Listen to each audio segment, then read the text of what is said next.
أشهد أن لا إله إلا الله وحده لا شريك له وأشهد أن محمدا عبده ورسوله أما بعد فأعوذ بالله من الشيطان الرجيم بسم الله الرحمن الرحيم الحمد لله رب العالمين الرحمن الرحيم مالك يوم الدين إياك نعبد وإياك نستعين اهدنا الصراط المستقيم صراط الذين أنعمت عليهم غير المغضوب عليهم ولا الضالين۔ قرآن کریم کی نظریاتی تعلیم میں جو عرفہ اور مرکزی مقام کلمہ توحید کو ہے، وہی عرفہ اور مرکزی مقام اس کی تعلیم عمل میں نماز کو حاصل ہے۔ یہ سب عبادتوں کی جان ہے، تمام نیک اعمال کی روح، ہر برکت کی کنجی اس میں ہے، فلاح کی کوئی راہ اس کو چھوڑ کر نہیں، اس سے ہٹ کر نجات کا کوئی راستہ نہیں۔ جب تک یہ قائم رہے انسان صراط مستقیم پر قائم رہتا ہے، جب یہ قائم نہ رہے تو صراط عمل مستقیم نہیں رہتی اور راستہ سلامتی کی منزل کو چھوڑ کر ہلاکت کے صحراؤں میں بھٹکنے لگتا ہے۔ میرا آج کا مضمون جو نماز کی حقیقت اور فلسفے سے متعلق ہے، حضرت اقدس مسیح موعود علیہ الصلوۃ والسلام کی زبان اور قلم پر جاری ہونے والے معارف کا مرہون منت ہے۔ یہ معارف وہ ہیں جن کے متعلق خود حضرت اقدس مسیح موعود علیہ الصلوۃ والسلام کا اپنا دعویٰ بس اتنا ہے کہ این چشم رواں کے بخل کے خدا دے ہم یا قطرے ہی ز بحر کمال محمد است۔ یہ معارف کا شیریں چشمہ جو میں نے خلق خدا کی سیرابی کے لیے جاری کیا ہے، میرے آقا محمد کے کمالات کے سمندر کا محض قطرہ ہے۔ آئیے اب ہم نظام صلاۃ پر پہلے ایک سرسری نظر ڈالتے ہیں، پھر رفتہ رفتہ اس کے مخفی در مخفی کمالات اور لطائف کی سیر کریں گے۔ سب سے پہلے اوقات نماز کا ذکر آتا ہے۔ یہ گویا وہ برتن ہیں جن میں ہر نماز کو کرینے سے سجایا گیا ہے۔ سوال یہ پیدا ہوتا ہے کہ ان وقتوں کو نمازوں سے کیا مناسبت ہے، اور کیوں سورج کے زوال اور غروب اور رات کے اندھیروں یا صبح کے اجالوں کو اسلامی نمازوں کے ساتھ مربوط کر دیا گیا ہے۔ عارف ربانی حضرت مسیح موعود علیہ الصلوۃ والسلام اس گتھی کو سلجھاتے ہوئے فرماتے ہیں، پنجگانہ نمازیں کیا چیز ہیں؟ وہ تمہارے مختلف حالات کا فوٹو ہیں، تمہاری زندگی کے لازم حال 5 تغیر ہیں جو بلا کے وقت تم پر وارد ہوتے ہیں، اور تمہاری فطرت کے لیے ان کا وارد ہونا ضروری ہے۔ پہلے جب کہ تم مطلع کیے جاتے ہو کہ تم پر بلا آنے والی ہے، مثلا جیسے تمہارے نام عدالت سے ایک وارنٹ جاری ہوا، یہ پہلی حالت ہے جس نے تمہاری تسلی اور خوشحالی میں خلل ڈالا، تو یہ حالت زوال کے وقت سے مشابہ ہے۔ دوسرا تغیر اس وقت تم پر آتا ہے جبکہ تم بلا کے محل سے بہت نزدیک کیے جاتے ہو، مثلا جب کہ تم بذریعہ وارنٹ گرفتار ہو کر حاکم کے سامنے پیش ہوتے ہو۔ یہ وہ وقت ہے جب تمہارا خوف سے خون خشک ہو جاتا ہے اور تسلی کا نور تم سے رخصت ہونے کو ہوتا ہے۔ تو یہ حالت تمہاری اس وقت سے مشابہ ہے جبکہ آفتاب سے نور کم ہو جاتا ہے اور نظر اس پر جم سکتی ہے اور صریح نظر آتا ہے کہ اب اس کا غروب نزدیک ہے۔ اس روحانی حالت کے مقابل پر نماز اثر مقرر ہوئی۔ تیسرا تغیر تم پر اس وقت آتا ہے جو اس بلا سے رہائی پانے کی بکلی امید منقطع ہو جاتی ہے۔ یہ وہ وقت ہے جب تمہارے حواس خطا ہو جاتے ہیں اور تم اپنے تئیں ایک قیدی سمجھنے لگتے ہو، تو یہ حالت اس وقت سے مشابہ ہے جب کہ آفتاب غروب ہو جاتا ہے اور تمام امیدیں دن کی روشنی کی ختم ہو جاتی ہیں. اس روحانی حالت کے مقابل پر نماز مغرب مقرر ہے. چوتھا تغیر اس وقت تم پر آتا ہے جب بلا تم پر وارد ہو جاتی ہے اور اس کی سخت تاریکی تم پر احاطہ کر لیتی ہے. تو یہ حالت اس وقت سے مشابہ ہے جبکہ رات پڑ جاتی ہے اور ایک سخت اندھیرا پڑ جاتا ہے. اس روحانی حالت کے مقابل پر نماز عشاء مقرر ہے. پھر جبکہ تم ایک مدت تک اس مصیبت کی تاریکی میں بسر کرتے ہو تو پھر آخر خدا کا رحم تم پر جوش مارتا ہے اور تمہیں اس تاریکی سے نجات دیتا ہے. مثلا جیسے تاریکی کے بعد پھر آخرکار صبح نکلتی ہے تو پھر وہی روشنی کا دن اپنی چمک کے ساتھ ظاہر ہوتا ہے. تو اس روحانی حالت کے مقابل پر نماز فجر مقرر ہے اور خدا نے تمہاری فطرتی تغیرات میں 5 حالتیں دیکھ کر 5 نمازیں تمہارے لیے مقرر کی. اس سے تم سمجھ سکتے ہو یہ نمازیں خاص تمہارے نفس کے فائدے کے لیے ہیں. بس اگر تم چاہتے ہو کہ ان بلاؤں سے بچے رہو تو تم پنجگانہ نمازوں کو ترک نہ کرو کہ وہ تمہاری اندرونی اور روحانی تغیرات کا ذل ہیں. نماز میں آنے والی بلاؤں کا علاج ہے. تم نہیں جانتے کہ میاں دن چڑھنے والا کس قسم کے قضاء و قدر تمہارے لیے لائے گا. بس قبل اس کے کہ جو دن چڑھے تم اپنے مولا کی جناب میں تجربہ کرو کہ تمہارے لیے خیر و برکت کا دن چڑھے. نظام صلاۃ کا دوسرا جز اذان ہے جس کی موت کے بغیر بدلتے ہوئے اوقات کا اشارہ سمجھنا اکثر انسانوں کے لیے ممکن نہیں.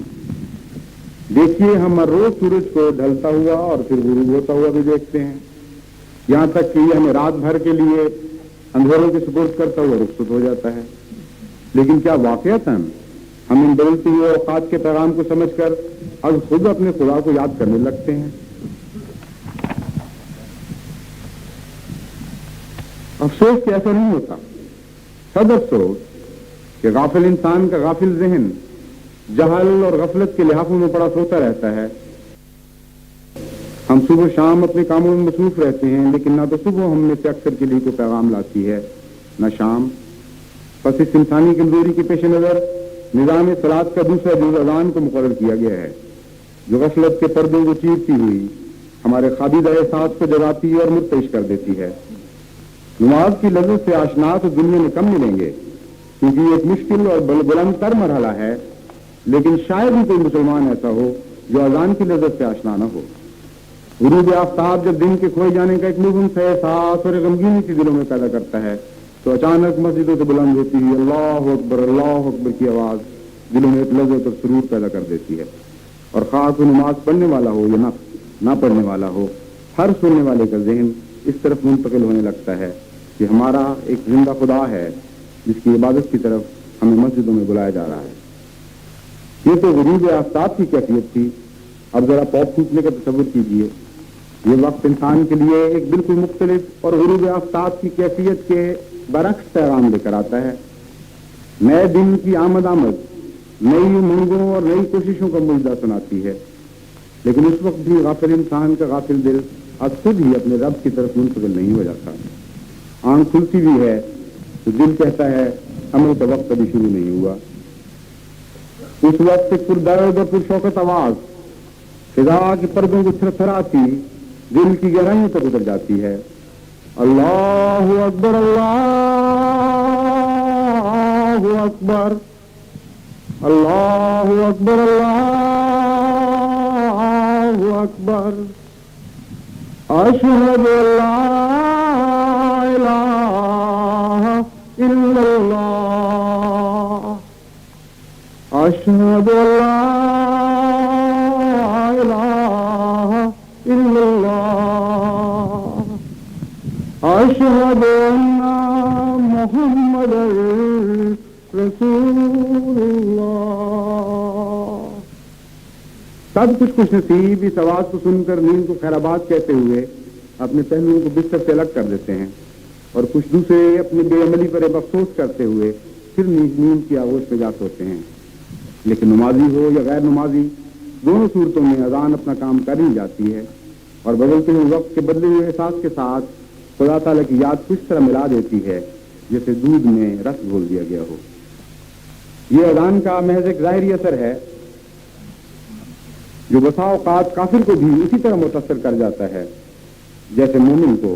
اور اگر اذان دینے والا خوشحال ہو تو شاید ہی کوئی انسان ہوگا جو بدلتے ہوئے وقت اور اذان کے مترنم الفاظ کی ہم آہنگی اور ہم تری سے متاثر نہ ہو. لیکن اذان کے اندر اور بھی گہرے معنی اور معرف پوشیدہ ہیں. انسان غروب آفتاب کو دیکھتا ہے اور دنیا کی بے ثباتی کا اثر اس پر پڑتا ہے اور مان ذہن اس طرف منتقل ہوتا ہے کہ خدا پر کوئی غرور نہیں. اللہ سب سے بڑا ہے، اللہ سب سے بڑا ہے. دن چھوٹا تھا تو بھی ختم ہوا، بڑا تھا تو بھی ختم ہوا.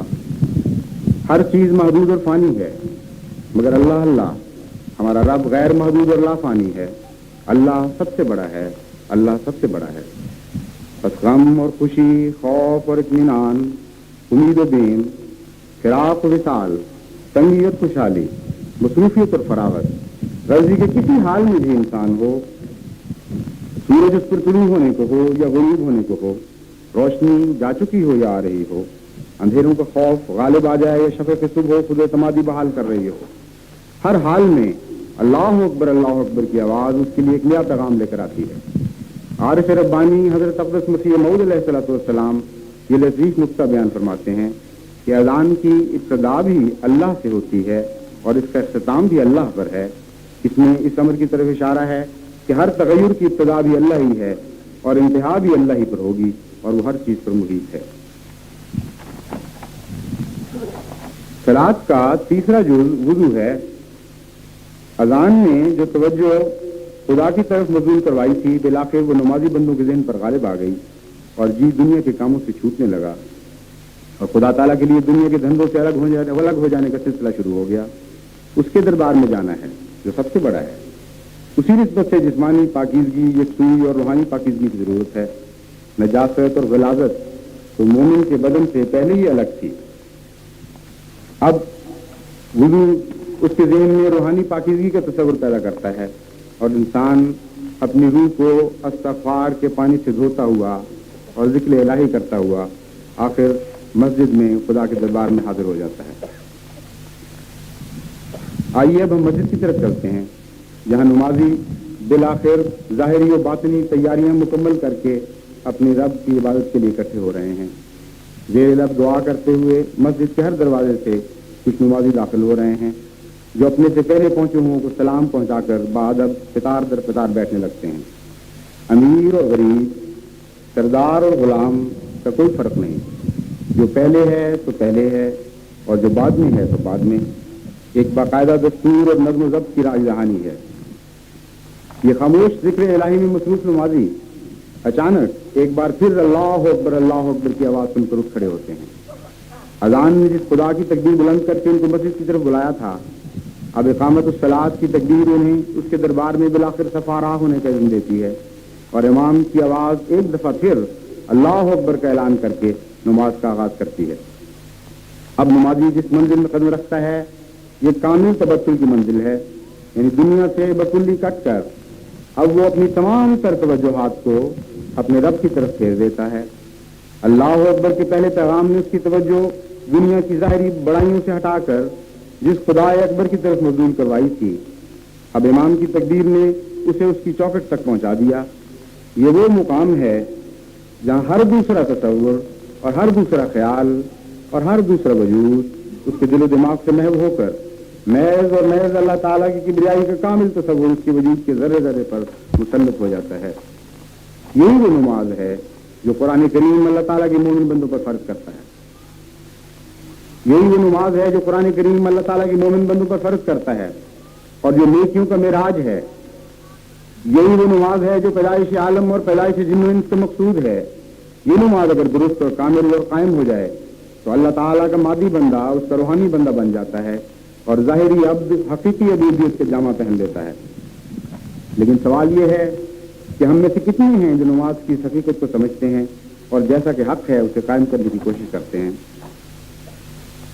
نماز کی سب سے پہلی خصوصیت قرآن کریم یہ بیان فرماتا ہے کہ اسے محض ادا نہیں کیا جاتا بلکہ قائم کیا جاتا ہے. چنانچہ ابتدائے قرآن ہی نے فرمایا ذالک الکتاب لا ریب فیہ هدى للمتقين هدى للمتقين الذين يؤمنون بالغيب ويقيمون الصلاة ومما رزقناهم ينفقون. یعنی متقی وہ لوگ ہیں جو غیب پر ایمان لاتے، نماز کو قائم کرتے اور جو کچھ ہم نے انہیں عطا کیا ہے اس میں سے خرچ کرتے ہیں. آئیے اب ہم دیکھیں کہ نماز کو قائم کرنے سے کیا مراد ہے اور کیوں نماز ادا کرنے کا حکم دینے کی بجائے نماز قائم کرنے کا محاورہ بار بار استعمال ہو رہا ہے. تو جاننا چاہیے کہ اقیم الصلاۃ کا اول مفہوم یہ ہے کہ نماز کو باجماعت ادا کرو. یہی وجہ ہے کہ اکثر مقامات پر جہاں قیام الصلاۃ کا ارشاد ہے جمع کا صیغہ استعمال فرمایا گیا ہے. تب مسلمانوں کو نماز قائم کرنے کا اجتماعی حکم دیا گیا ہے. اگر یہ ضروری نہ ہوتا تو نہ تو مساجد کی تعمیر کی ضرورت تھی، نہ ہی اذان میں تکرار کے ساتھ اس ارشاد کے معنی تھے کہ دوڑتے ہوئے نماز کی طرف چلے آؤ اور دوڑتے ہوئے کامیابی کی طرف چلے آؤ. ہاں، حضرت صلی اللہ علیہ وآلہ وسلم کا اسوہ اور صحابہ کرام رضوان اللہ علیہم کو آپ کی تعلیم بھی یہی تھی کہ فرض نماز 5 وقت مساجد میں جا کر باجماعت ادا کی جائے. چنانچہ آپ اس بارے میں اس حد تک تاکید فرماتے تھے کہ ایک نابینا کو بھی جسے رستے کی خرابی کی وجہ سے ٹھوکریں کھاتے ہوئے مسجد میں آنا پڑتا تھا، نماز گھر میں پڑھنے کی اجازت نہ دی.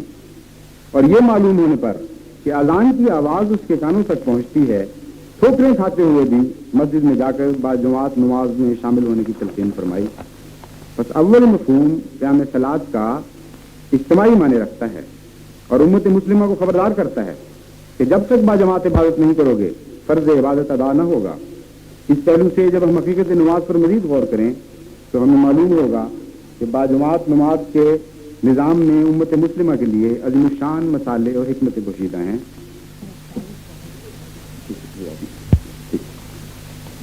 وقت کی مناسبت سے نہایت اختصار کے ساتھ ان مصلحتوں کا کچھ ذکر کرتا ہوں جو نماز باجماعت کی ادائیگی سے وابستہ ہیں.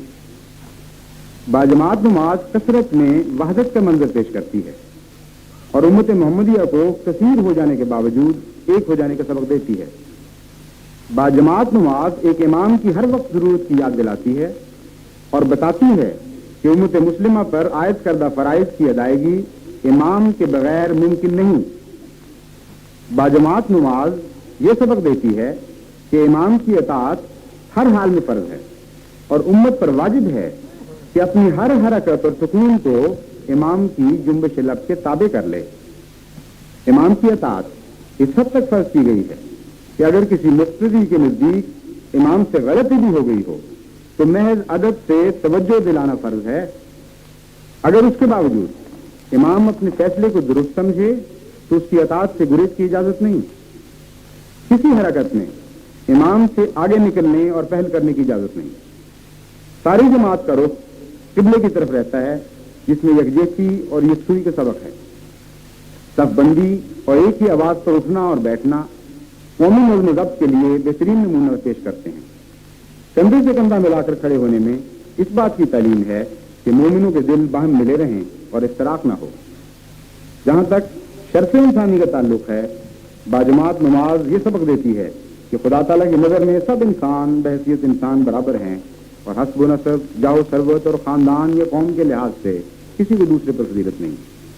امام کی پیروی کے وقت تکبیر اور تحمید اس بات کی طرف اشارہ کرتی ہیں کہ امام کی بڑائی ذاتی نہیں بلکہ اللہ تعالیٰ کی کبریائی کے تابع ہے اور اس کے مطابق خدا تعالیٰ کے احکام کے تابع ہے. کبھی بلند آواز سے قرات اور کبھی دل میں عبادت کے الفاظ دہرانے میں اس امر کی طرف اشارہ ہے کہ ذکر الہی نہ تو صرف اعلانیہ ہونا چاہیے نہ محض دل میں بلکہ سرم و علانیتاً دونوں طرح اللہ تعالیٰ کی یاد ضروری ہے. بلند آواز سے اللہ تعالیٰ کا ذکر قوم میں ذکر الہی کی یاد کو تازہ رکھتا ہے اور خفیہ ذکر الہی ریاکاری کے خطرے سے بچاتا ہے. باجماعت نماز فی ذات ہی بھی ایک اعلانیہ نیکی ہے جو قوم کو مجموعی طور پر نماز قائم رکھنے میں مدد دیتی ہے. اگر مساجد میں جا کر 5 وقت باجماعت نماز پڑھنے کا نظام قائم نہ ہوتا تو نمازیوں کی جو تعداد مسلمانوں میں آج نظر آتی ہے یقیناً شاید اس کا 100واں حصہ بھی باقی نہ رہتی. باجماعت نماز کے کچھ تمدنی فوائد بھی ہیں، مثلا یہ ان بڑے لوگوں کو جنہیں قرآن کریم جن کی اصطلاح سے یاد کرتا ہے عوام الناس سے کٹ کر الگ رہنے کی اجازت نہیں دیتی، اور اس پہلو سے سوسائٹی کو غیر طبقاتی یعنی کلاس لیس بنا دیتی ہے۔ عمران مجبور ہو جاتے ہیں کہ کم از کم روزانہ 5 وقت اپنے خلوت خانوں سے نکل کر اپنے غریب بھائیوں کے شانہ بشانہ کھڑے ہوں اور ان کی تکلیف دہ حالات سے ذاتی طور پر واقف ہوں اور ہر کس و ناقص کی رسائی کی حد میں رہیں۔ باجماعت نماز رہبانیت کے غلط تصور کو ختم کرتی ہے اور قومی نیکیوں میں حصہ لینے پر انسان کو مجبور کرتی ہے۔ جماعت نماز سستی اور غفلت کو دور کرتی ہے اور جسمانی پاکیزگی کا اعلیٰ معیار قائم کرتی ہے۔ نماز باجماعت یہ سبق بھی دیتی ہے کہ جب قومی اجتماعی فرائض ادا کیے جا رہے ہوں تو انفرادی کاموں پر انہیں لازماً فوقیت دی جائے گی۔ مساجد میں جا کر 5 وقت نماز باجماعت کے اہتمام کا ایک اہم مقصد یہ بھی ہے کہ انسان اپنی پیدائش کے مقصود کو نہ بھولے اور دنیا کے دھندوں کو ثانوی حیثیت دینے کا شعور اس میں بیدار رہے۔ ان امور پر غور کرنے سے معلوم ہوتا ہے کہ در حقیقت باجماعت نماز کا قیام اور مسجدوں کی آبادی قیام الصلاۃ کی حقیقت میں داخل ہے، اور اس پر جتنا بھی زور دیا جائے کم ہے۔ حضور صلی اللہ علیہ وآلہ وسلم کے ارشادات اور سنت سے ثابت ہے کہ مومن مردوں کے لیے شرعی عذر کے بغیر باجماعت نماز سے غیر حاضر رہنے کا کوئی جواز نہیں۔ صبح اور عشاء کی نماز سے غیر حاضر ہونے والوں کو حضور صلی اللہ علیہ وآلہ وسلم نے منافق قرار دیا، اور یہاں تک فرمایا کہ اگر اجازت ہوتی تو میں لکڑی کے گٹھے سروں پر اٹھوا کر ایسے لوگوں کے گھروں تک پہنچتا اور ان کے گھروں کو آگ لگا دیتا۔ یہ قول کسی سخت دل انسان کا نہیں بلکہ اس حلیم ترین رشک انسانیت کا قول ہے جو مومنوں کے لیے رؤوف الرحیم اور کل جہانوں کے لیے رحمت تھا۔ لازماً اس کا مطلب یہ نکلتا ہے کہ آپ ان لوگوں کے لیے آخرت کے عذاب سے ڈرتے تھے، اور یہ اظہار فرمانا مقصود تھا کہ بہتر ہو ایسے لوگ آخرت کی آگ کی بجائے اس دنیا ہی کی آگ میں جل جائیں۔ دوسرا مضمون اس ارشاد نبوی کا یہ معلوم ہوتا ہے کہ جو گھر اس وقت آباد ہوں جب خدا کے گھروں کی آبادی کا وقت ہو، اس سے بہتر ہے کہ وہ جل کر خاکستر اور ویران ہو جائیں۔ احمدی مردوں اور احمدی عورتوں کے لیے جو عبادت کی مٹی ہوئی رسوم کو تازہ کرنے کا عہد لے کر اٹھے ہیں، اس میں بھاری سبق ہے۔ تاریخ اسلام سے ثابت ہے کہ جب تک امت مسلمہ نے خدا کے گھروں یعنی مساجد کو آباد رکھا، امت مسلمہ کے گھر آباد رہے اور گلستان احمد پر بہار ہی بہار تھی۔ لیکن جب سے مساجد کو ویران چھوڑ کر گھروں کو آباد کیا گیا، طرح طرح کی ویرانیوں اور ہلاکت نے امت کو آ گھیرا۔ بس قیام نماز ہی میں امت مسلمہ کی زندگی اور جان ہے، اور مساجد کی آبادی ہی سے در حقیقت ہمارے گھروں کی آبادی ہے۔ یہ ایک اجتماعی اور ملی فریضہ ہے جس میں ہم سب برابر کے ذمہ دار اور برابر کے شریک ہیں۔ بس احمدی مردوں اور خواتین کو چاہیے کہ اس حقیقت کو کبھی فراموش نہ ہونے دیں۔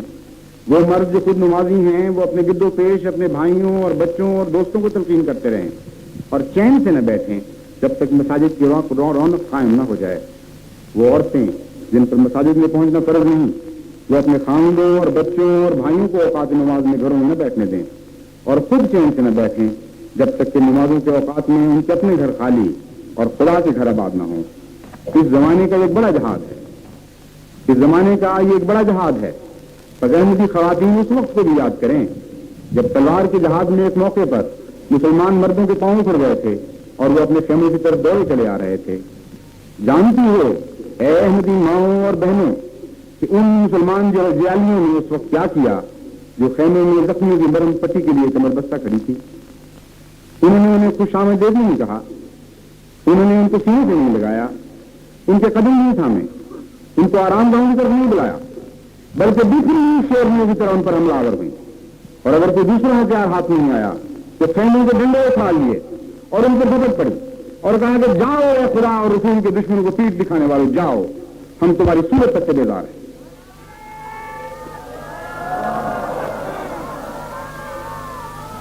جاؤ اے خدا اور رسول کے دشمنوں کو پیٹ دکھانے والے، جاؤ، ہم تمہاری صورت تک سے بیدار ہیں۔ ہم نے تمہیں خدا کی راہ میں سر کٹوانے اور چھاتیوں پر زخم کھانے کے لیے بھیجا تھا، جاؤ، یہ تو راہ خدا میں شہید، یا تو راہ خدا میں شہید ہو جاؤ یا فتح کے بعد ہمیں منہ دکھانے کی ضرورت نہ کرنا۔ اے احمدی خواتین، منہ دکھانے کی ضرورت کرنا۔ اے احمدی خواتین، مسجد میں تو کوئی تلوار نہیں چلتی، سر نہیں اتارے جاتے، بدن کے اعضاء ایک ایک کر کے جسم سے جدا نہیں کیے جاتے، نیزے چھاتیاں نہیں چھیدتے، تیر جسم چھلنی نہیں کرتے، پھر کیا احمدی ماؤں اور بہنوں اور بیٹیوں، تم اس حد تک عاجز اور دین خدا کے لیے اہمیت سے خالی ہو کہ اس پرامن اور تمانیت بخش جہاد کبیر کی خاطر بھی اپنے مردوں پر اپنے گھروں کے دروازے بند نہیں کرتی۔ انہیں تو خدا کی ان محبت سراؤں کی طرف بلایا جا رہا ہے جہاں امن ہی امن ہے، جہاں امن ہی امن ہے۔ نماز یعنی قیام صلاۃ کے ایک معنی اس کی کیفیت کے لحاظ سے ہیں۔ نماز خواہ انفرادی ہو یا باجماعت، اس کی کما حق ہو ادائیگی کوئی آسان کام نہیں، اور ہمارا روزمرہ کا تجربہ بتاتا ہے کہ بڑی کوشش سے توجہ کو اللہ تعالیٰ کی طرف لگانے کی کوشش کی جاتی ہے، مگر بار بار مختلف خیالات اور افکار اس میں خلل ڈال دیتے ہیں۔ وہ یہ نمازیں اس کمزور بیمار کی طرح ہیں جسے مضبوط سہارا دے کر کھڑا کیا جائے، ورنہ نڈھال ہو کر گر جائے اور خود اٹھنے کی سکت نہ ہو۔ اس پہلو سے جب غور کریں تو پھر سمجھ آتی ہے کہ بار بار قرآن کریم نماز کھڑی کرو، نماز کھڑی کرو، نماز کھڑی کرو کہ اس شدت سے تاکید کیوں فرماتا ہے۔ بات ہی دراصل کچھ ایسی ہے کہ ہم میں سے اکثر کی نمازیں بے جان جسموں کی طرح گری پڑی رہتی ہیں، اور اگر اس قدر تاکید نماز کھڑی کرنے کی نہ ہو تو معاملہ ہاتھ ہی سے جاتا رہے۔ آج امت مسلمہ کی سب سے بڑی بدقسمتی یہی ہے کہ بہتوں نے تو نماز کی کوشش ہی ترک کر دی اور زندگی کے اس سرچشمے سے تعلق توڑ کر مردہ روحوں میں جا ملے، لیکن کچھ وہ جو نماز پڑھتے ہیں ان میں سے اکثر نماز کو قائم رکھنے سے بری طرح عاجز رہتے ہیں، اور ان کی نمازیں ایک مردہ جسم کی طرح ہوتی ہیں جس میں روح نہ ہو، ایک خالی برتن جو نہ غذا رکھتا ہے نہ پانی، ایک ایسا چھلکا ہے جس کے اندر سے رس اڑ چکا اور گودا سوکھ چکا۔ حضرت اقدس مسیح موعود علیہ الصلوۃ والسلام فرماتے ہیں وہ نماز جس کا ذکر قرآن میں ہے اور وہ معراج ہے، بھلا ان نمازیوں سے کوئی پوچھے تو صحیح کہ ان کو سورہ فاتحہ کے معنی بھی آتے ہیں؟ 50 برسوں کے نمازی ملیں گے، مگر نماز کا مطلب اور حقیقت پوچھو تو اکثر بے خبر ہوں گے، حالانکہ تمام دنیاوی علوم ان علوم کے سامنے ہیچ ہیں۔ بہین دنیاوی علوم کے واسطے تو جان تو اور محنت کی جاتی ہے، اور نماز سے ایسی بے التفاتی کہ اسے جنتر منتر کی طرف پڑ جاتے ہیں۔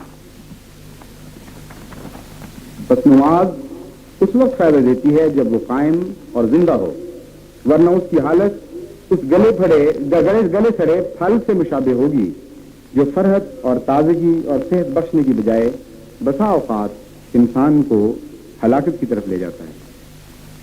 ایسی مہلک نمازوں کے متعلق قرآن کریم ان الفاظ میں تنبیہ کرتا ہے، فَوَيْلٌ لِّلْمُصَلِّينَ الَّذِينَ هُمْ عَنْ صَلَاتِهِمْ سَاهُونَ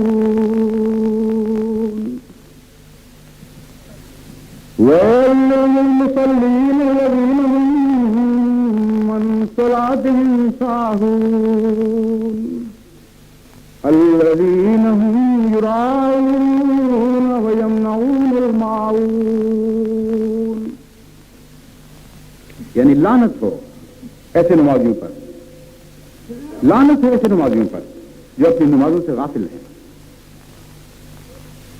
ان لوگوں پر لعنت ہو جو دکھاوا کرتے ہیں اور سخت دل اتنے ہیں کہ اللہ کے ضرورت مند بندوں کی ادنا خدمت سے بھی عاری اور محروم رہتے ہیں۔ بس افسوس کہ وہ چند لوگ جو نماز کے معنی بھی جانتے ہیں وہ بھی توجہ اور خلوص سے کما حق اسے قائم کرنے کی کوشش نہیں کرتے، اور جو کوشش کرتے ہیں ان کی نمازیں بھی کئی قسم کی بیماریوں کا شکار ہو جاتی ہیں، اور وہ خوب جانتے ہیں کہ کوشش کی ابتدا اور اعلیٰ درجے کی نماز کے درمیان کتنی مشکل اور صبر آزما منزلیں ہیں۔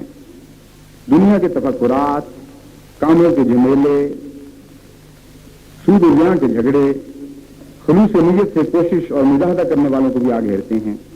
پھر ہوا و ہوس کے بندوں کو تو ذکر ہی کیا، ان سے تو بقول اقبال یہ ماجرا گزرتا ہے کہ جو میں سر بسجدہ ہوا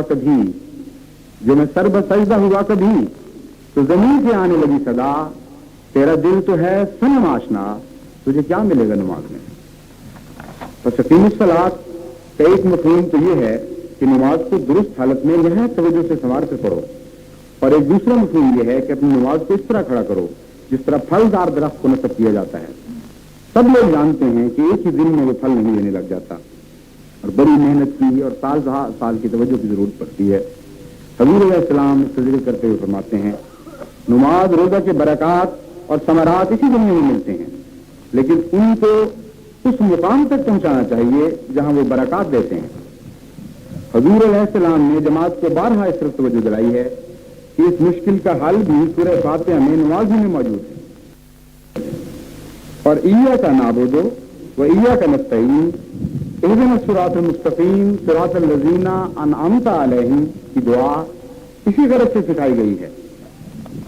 اس کا ایک مفہوم یہ ہے کہ اے آقا ہم تیری اور صرف تیری عبادت کا عزم رکھتے ہیں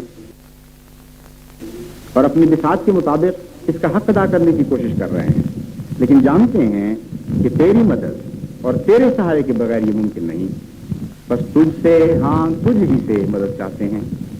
یہاں یہ یاد رکھنا چاہیے کہ نماز کی بے ذوقی اور بے لطفی دور نہیں ہو سکتی جب تک نماز میں عشق و محبت کے جذبات پیدا نہ ہوں، اور اللہ تعالیٰ سے محبت کرنا خود اسی کی دی ہوئی توفیق کے بغیر ممکن نہیں۔ چنانچہ سورہ فاتحہ میں جو دعا مانگی جاتی ہے اس کے دوسرے حصہ یعنی صراط الذین انعمت علیہم کا مطلب یہ بنے گا کہ اے اللہ ہمارے دل میں سوز و گلاز پیدا کر، عشق و محبت کے شعلے بھڑکا، کچھ ہمیں بھی تو لطف آئے تیری عبادت کا۔ بہت سنتے ہیں کہ تیرے پیارے محمد عربی صلی اللہ علیہ وآلہ وسلم نے تیری عبادت کے بہت لطف اٹھائے۔ بہت سنتے ہیں کہ حضرت مسیح موعود علیہ السلام کی لذتوں کا معراج بھی نماز ہی میں تھا۔ بس اے محبوب ازلی و ابدی ہم پر بھی تو نظر عنایت ہو، ہم پر بھی کچھ نگاہ لطف ڈالی جائے۔ کیا باراتیں دیکھنا ہی ہمارے مقدر میں ہے اور کبھی خود دلہا نہیں بنائے جائیں گے؟ حضرت مسیح موعود علیہ السلام اس مضمون کو مکمل کرتے ہوئے فرماتے ہیں نماز کیا چیز ہے؟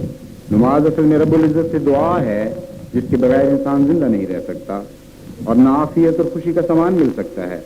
جب خدا تعالیٰ اس پر اپنا فضل کرے گا اس وقت اسے حقیقی سرور اور راحت ملے گی، اس وقت سے اسے نمازوں میں لذت اور ذوق آنے لگے گا جس طرح لذیذ غذاؤں کے کھانے سے مزہ آتا ہے، اسی طرح پھر گریہ و بکا کی لذت آئے گی اور یہ حالت جو نماز کی ہے پیدا ہو جائے گی۔ اس سے پہلے جیسے کڑوی دواؤں کو کھاتا ہے تاکہ صحت حاصل ہو، اسی طرح اس بے ذوقی کی نماز کو پڑھنا چاہیے اور دعائیں مانگنا ضروری ہیں۔ اس بے ذوقی کی حالت میں یہ فرض کر کے کہ اس سے لذت اور ذوق پیدا ہو، یہ دعا کرے اے اللہ تو مجھے دیکھتا ہے کہ میں کیسا اندھا اور نابینا ہوں اور میں اس وقت بالکل مردہ حالت میں ہوں۔ میں جانتا ہوں کہ تھوڑی دیر کے بعد مجھے آواز آئے گی تو میں تیری طرف آ جاؤں گا، اس وقت مجھے کوئی روک نہ سکے گا، لیکن میرا دل اندھا اور ناشنا سا ہے۔ تو ایسا شعلہ نور اس پر نازل کر کہ تیرا انس اور شوق اس دل میں پیدا ہو جائے۔ تو ایسا فضل کر کہ میں نابینا نہ اٹھوں اور اندھوں میں نہ جا ملوں۔ جب اس قسم کی دعا مانگے گا، حضور فرماتے ہیں جب اس قسم کی دعا مانگے گا اور اس پر دوام اختیار کرے گا تو دیکھے گا کہ ایک وقت اس پر ایسا آئے گا کہ اس بے ذوقی کی نماز میں چیز آسمان سے اس پر گرے گی جو رزق پیدا کر دے گی۔ قرآن کریم سے پتہ چلتا ہے کہ اللہ تعالیٰ کی صفات اور آیات اور اس کی پیدا کردہ کائنات پر غور کرتے رہنے سے عبادت کے قیام میں بڑی مدد ملتی ہے، اور کوشش اور تکلیف کے بغیر ہی دل سے ایسی بے اختیار اس کی ہم پھوٹتی ہے جیسے چٹانوں کو سینہ پھاڑ کر پہاڑی چشمے ابلنے لگتے ہیں۔ چنانچہ بڑی کثرت اور تاکید کے ساتھ اللہ تعالیٰ قرآن کریم میں تخلیق عالم، آفاق اور خود اپنے نفوس پر غور کرنے کی تلقین فرماتا ہے، اور قرآن صفات باری تعالیٰ کو اس حسین اور دلکش پیرائے میں بیان فرماتا ہے کہ دل حمد و ثنا کے گیت گانے لگتا ہے اور اللہ تعالیٰ کے لیے بڑا پیار اور بڑا وقار دل میں پیدا ہو جاتا ہے۔ جو لوگ زمین و آسمان کی پیدائش پر غور کرتے ہیں ان کے متعلق فرمایا کہ بے اختیار ان کی توجہ اپنے رب کی طرف پھر جاتی ہے کہ جب اللہ تعالیٰ کی آیات ان کو یاد دلائی جاتی ہیں تو تسبیح اور حمد کرتے ہوئے وہ سجدوں میں گر جاتے ہیں۔ پھر نہ صرف یہ کہ عبادت ان پر گرا نہیں گزرتی بلکہ فرمایا تتجافى جنوبهم عن المضاجع يدعون ربهم خوفا وطمعا يدعون ربهم خوفا وطمعا، یعنی راتوں کو بھی ان کی خدا کی یاد ستاتی ہے، ان کے پہلو بستروں سے خود بخود جدا ہو جاتے ہیں اور وہ اپنے رب کو خوف اور طمع کے ساتھ پکارتے اٹھ کھڑے ہوئے ہوتے ہیں۔ ملفوظات جلد چہارم میں درج ہے کہ ایک مرتبہ عرب صاحب نے عرض کیا کہ میں نماز پڑھتا ہوں مگر دل نہیں ہوتا۔ فرمایا جب خدا کو پہچان لوگے تو پھر نماز ہی نماز میں رہو گے. خدا تعالیٰ کے لیے عظمت اور جوش اور غیرت بھی نماز میں لذت پیدا کرنے کے لیے ضروری ہے. حضرت مسیح موعود علیہ السلام فرماتے ہیں جو لوگ خدا کی عظمت اور جلال اور تقدیس کے لیے جوش نہیں رکھتے ان کی نمازیں جھوٹی ہیں اور ان کے سجدے بیکار ہیں. جب تک خدا تعالیٰ کے لیے جوش نہ ہو یہ سجدے صرف جنتر منتر ٹھہریں گے. غرض کی نمازیں بڑی محنت اور کوشش کے بعد ایک ایسی منزل میں داخل ہو جاتی ہیں جس کے متعلق قرآن کریم یہ خوشخبری دیتا ہے کہ قد افلح المؤمنون الذین هم فی صلاتهم خاشعون. یعنی اللہ تعالیٰ کے وہ مومن بندے یقیناً نجات یافتہ ہیں جو اپنی نمازوں میں خشوع اختیار کرنے کے عادی ہو چکے ہیں اور خاشعین کے زمرے میں داخل ہو گئے ہیں. پھر چند آیات کے بعد فرمایا والذین هم عن صلاتهم یحافظون. یعنی یہ فلاح پانے والے مومن اپنی نماز کی حفاظت پر ہمیشہ مستعد رہتے ہیں. اس آیت کا حقیقی اطلاق حضرت صلی اللہ علیہ وآلہ وسلم ہی پر ہوتا ہے. پھر آپ کی اور آپ ہی کی قوت قدسیہ کی تو فعل یہ مقام خشوع آپ کے دوسرے غلام اور شاخ کو بھی نصیب ہوا. حضرت صلی اللہ علیہ وآلہ وسلم کی نمازوں کی کیفیت کا کچھ اندازہ اس حدیث سے ہو سکتا ہے. حضرت عائشہ رضی اللہ تعالیٰ عنہ فرماتی ہیں کہ ایک دفعہ حضور کی باری میرے ہاں تھی. ایک تاریخ رات کو حضور نصف شب کے قریب اٹھے. میرے دل میں نسوانی حسد کی وجہ سے یہ خیال پیدا ہوا کہ دیکھو حضور کہاں جاتے ہیں. حضور اٹھے اور سیدھے باہر ایک علیحدہ مقام میں تشریف لے گئے اور نوافل پڑھنا شروع کر دیے. قیام اور رکوع کے بعد حضور سیدھے میں گر گئے. اس وقت آپ کا سینہ ہنڈیا کی طرح اگل رہا تھا اور حضور بار بار فرماتے تھے اللہم سجد لک روحی و جنانی، اللہم سجد لک روحی و جنانی. اے میرے اللہ تیرے حضور میری روح بھی سجدے میں ہے اور جسم بھی سجدے میں ہے. اے میرے اللہ تیرے حضور میری روح بھی سجدے میں ہے اور جسم بھی سجدے میں ہے. بس یہ مقام جو خشوع کا مقام ہے یہ نمازوں کا اعلیٰ معیار کا ایک مقام ہے. دوسری صرف نمازوں کی والذین هم علی صلاتهم یحافظون کی بیان کی گئی ہے. میں اب تیسرے مقام کا ذکر کرتا ہوں جو مقام لقاء ہے اور نمازوں کا مقصود ہے. فلاح کے اس رفیع شان مقام کے بعد جسے قرآنی اصطلاح میں مقام خشوع اور مقام حفاظت کہا جا سکتا ہے ایک اور بلند تر مقام بھی آتا ہے جو مقام لقاء کہلاتا ہے. اللہ تعالیٰ اس کا ذکر قرآن کریم میں الفاظ میں فرماتا ہے یا ایھا الانسان انک قادح الی ربک قدما فملاقیہ. یعنی اے انسان جو لقاء باری تعالیٰ کے حضور کی خاطر کڑی محنت اور مشقت اٹھاتا رہا ہے یا اٹھا رہا ہے آخر تو لقاء کا پھل پالے گا. اس مقام پر پہنچ کر انسان محض گرد و پیش پر غور اور فکر اور تدبر کرنے کے نتیجہ میں نہیں بلکہ خود ذاتی مشاہدے سے گواہی دیتا ہے کہ اللہ سب سے بڑا ہے. حضرت مسیح موعود علیہ السلام اپنے ذاتی مشاہدہ اور تجربہ کی بنا پر ایسی نماز کی کیفیت ان الفاظ میں بیان فرماتے ہیں انسان کی روح جب ہمہ نیستی ہو جائے تو وہ خدا کی طرف ایک چشمے کی طرف بہتی ہے اور معاصی اللہ سے انقطاع ہو جاتا ہے. اس وقت خدا تعالیٰ کی محبت اس پر گرتی ہے. اس اتصال کے وقت ان دو جوشوں سے جو اوپر کی طرف ربوبیت کا جوش ہے اور نیچے کی طرف عبودیت کا جوش ہوتا ہے ایک خاص کیفیت پیدا ہو جاتی ہے. اس کا نام صلاۃ ہے جو سیئات کو ختم کر جاتی ہے اور اپنے اندر ایک نور اور چمک چھوڑ اپنے پیچھے ایک نور اور چمک چھوڑ جاتی ہے. قرآن کریم اس کا ذکر کرتے ہوئے مزید فرماتا ہے فمن کان یرجو لقاء ربہ فلیعمل عملا صالحا ولا یشرک بعبادۃ ربہ احدا. یعنی جو کوئی بھی اپنے رب کی لقاء کی تمنا لیے ہوئے ہے اسے چاہیے کہ وہ عمل صالح اختیار کرے اور اپنے رب کی عبادت کو ایسا خالص کر لے کہ اس میں شرک کی کوئی ملونی باقی نہ رہے.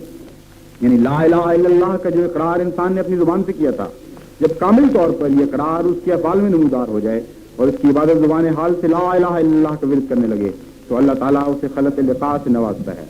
یہاں یہ بات یاد رکھنے کے لائق ہے کہ اس عظیم الشان ارتقاء کے بعد بلکہ اسی کے نتیجے میں حقیقت محمدی پیدا ہوتی ہے اور محمد رسول اللہ صلی اللہ علیہ وآلہ وسلم کا ظہور ہوتا ہے.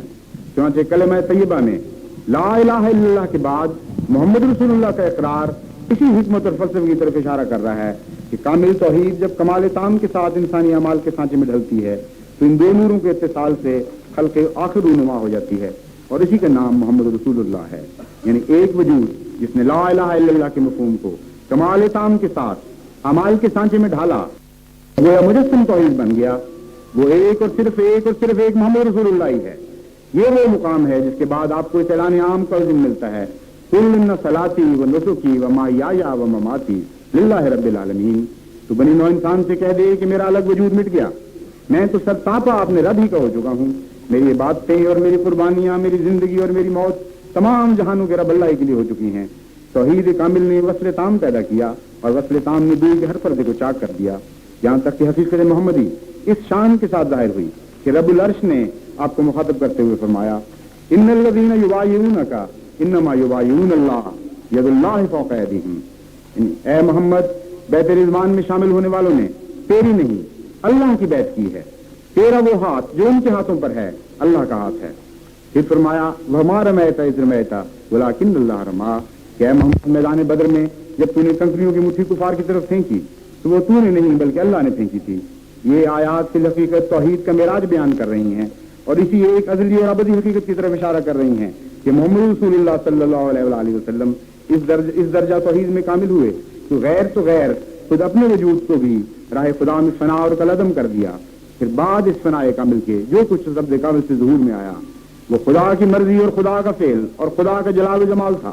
وہ خدا تو نہ تھا مگر اس نے اپنے وجود کے ذرے ذرے کو خدا کی تختگاہ اور خدا کا عرش بنانے کے لیے اپنی ذات سے خالی کر دیا۔ وہ خدا تو نہ تھا مگر بخدا وہ خدا ہی کی جلوہ گاہ تھا، حضور صلی اللہ علیہ وآلہ وسلم نے قرآن تعلیم کی روشنی میں اپنے رب سے حقیقت نماز کی معرفت حاصل فرمائی، اور نماز کی جو اعلیٰ اور عرفہ تصویر قرآن نے پھینکی تھی اپنے عمل کے سانچے میں ڈھال لی، اپنے صحابہ کو بھی تلقین فرمائی اور اسی کے رنگ میں رنگین کر دیا، یہاں تک کہ میدان بدر میں جب ان صحابہ کی ہلاکت کا خطرہ تھا، حضور نے اپنے رب سے یہ دعا کی کہ اللہم ان اہلکتا حاضر الافابتا فلم تو فی الارض ابدا، کہ اے اللہ عبادت کرنے والوں کو یہ وہ خلاصہ اور وہ روح ہے جو میں نے خالص تیری عبادت کے لیے تیار کی ہے۔ یہ وہ عابد بندے ہیں جن کی عبادت کے سامنے دوسری کوئی عبادت نہیں، بس آج اگر بدر کے میدان میں تو نے انہیں ہلاک ہونے دیا تو اے ہمارے معبود اور مسجود گویا دنیا میں پھر تیری کبھی عبادت نہیں کی جائے گی۔ بس اے احمدی نوجوانوں اور بوڑھوں اور بچوں اور عورتوں، تم جو دنیا کی عظیم قوتوں سے نبرد آزمائی کے لیے اس حال میں نکلے ہو کہ بڑے قلیل اور نحیف اور کمزور اور کم مایہ ہو، اور دنیا کی قوتوں کے سامنے تمہیں اتنی ظاہری حیثیت حاصل نہیں جتنی ہمالیہ کی عظمتوں کے مقابل پر رائی کے ایک دانے کو ہو سکتی ہے۔ اگر تم چاہتے ہو کہ شکست دنیا کی عظمتوں کے مقدر میں لکھی جائے اور فتح تمہارے عز اور انکسار اور کمائیگی کے حصے میں آئے تو اٹھو اور محمد عربی کی اس دعا کے مصداق ہو جاؤ جو بدر کے میدان میں مانگی گئی تھی، عبادت پر اس مضبوطی سے قائم ہو جاؤ اور اپنی نمازوں کو اس طرح سنوار کے پڑھو کہ تم نماز کے دم سے قائم ہو اور نماز تمہارے دم سے قائم ہو۔ اگر تم ایسا کر سکو اور خدا کرے کہ تم ایسا کر سکو تو یقین جانو کہ آسمان پر روح محمد ایک بار پھر تمہارے حق میں، ہاں تمہارے حق میں یہ دعا کرے گی کہ اللہم ان اہلکت ہذہ الصحبۃ فلن تضر فی الارض ابدا، کہ اے اللہ تو نے مسیح موعود کی اس جماعت کو اگر آج ہلاک ہونے دیا تو پھر کبھی دنیا میں تیری بات نہیں کی جائے گی۔ روح محمد تمہارے لیے دعا کرے گی اور عرش کی کنگرے بھی اس کی تاثیر سے لرزنے لگیں گے۔ تم اس دعا کے بعد خدا کی حفاظت میں اور اس کے جلال اور پیار کی گود میں جا بیٹھو گے، اور کوئی نہیں دنیا میں تمہیں ہلاک کر سکے۔ خدا کی عظمتوں کا سایہ تمہارے سر پر ہوگا اور تم عاجزوں کی ایک نحیف اور کمزور اور بے کس اور بے سہارا جماعت نہیں رہو گے۔ ہاں دنیا کی عظیم نظر آنے والی طاقتیں تمہارے مقابل پر کمزور اور نحیف اور بے سہارا ہو جائیں گی۔ خدا کے جمال کا مظہر بن کر تم قوت اور شوکت کا ایک سیلاب بن کر نکلو گے جو شیطانی عظمتوں اور تکبر کے پہاڑوں کو تم کو اور خزو خاشاک کی طرح بہا لے جائے گا۔ اے خدا عظیم کے مسکین بندو، عبادت کے گر سیکھو اور اپنے عمل کو خدا کی عبادت سے حسین بنا لو.